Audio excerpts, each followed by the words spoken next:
नमस्कार दोस्तों, हमारी आज की कहानी है बच्चे ने दी माँ बाप को एक सीख।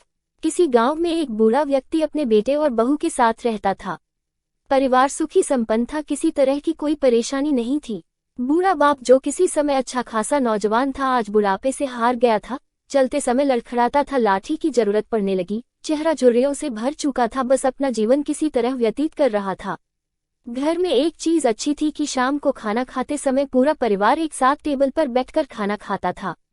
एक दिन ऐसे ही शाम को जब सारे लोग खाना खाने बैठे, बेटा ऑफिस से आया था, भूख ज्यादा थी सो जल्दी से खाना खाने बैठ गया और साथ में बहू और उसका एक बेटा भी खाने लगे।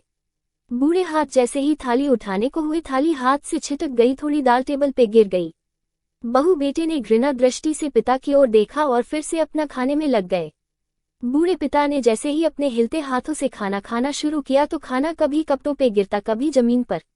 बहू चिढ़ते हुए कहा, हे राम, कितनी गंदी तरह से खाते हैं, मन करता है इनकी थाली किसी अलग कोने में लगवा देते हैं। बेटे ने भी ऐसे सिर हिलाया जैसे पत्नी की बात से सहमत हो। उनका बेटा ये सब मासूमियत से देख रहा था।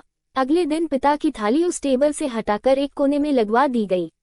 पिता की डिबबाती आंखें सब कुछ देखते हुए भी कुछ बोल नहीं पा रही थी। बूढ़ा पिता रोज की तरह खाना खाने लगा। खाना कभी इधर गिरता, कभी उधर। छोटा बच्चा अपना खाना छोड़कर लगातार अपने दादा की तरफ देख रहा था।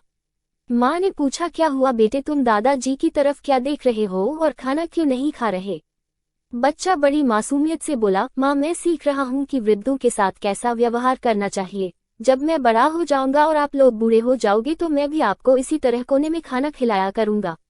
बच्चे के मुंह से ऐसा सुनते ही बेटे और बहू दोनों कांप उठे। शायद बच्चे की बात उनके मन में बैठ गई थी, क्योंकि बच्चा ने मासूमियत के साथ एक बहुत बड़ा सबक दोनों लोगों को दिया था। बेटे ने जल्दी से आगे बढ़कर पिता को उठाया और वापस टेबल पे खाने के लिए बिठाया और बहू भी भागकर पानी का गिलास लेकर आई कि पिताजी को कोई तकलीफ ना हो। इस कहानी से शिक्षा मिलती है कि माँ बाप इस दुनिया की सबसे बड़ी पूंजी है। आप समाज में कितनी भी इज्जत कमा ले या कितना भी धन इकट्ठा कर ले, लेकिन माँ बाप से बड़ा धन इस दुनिया में कोई नहीं है।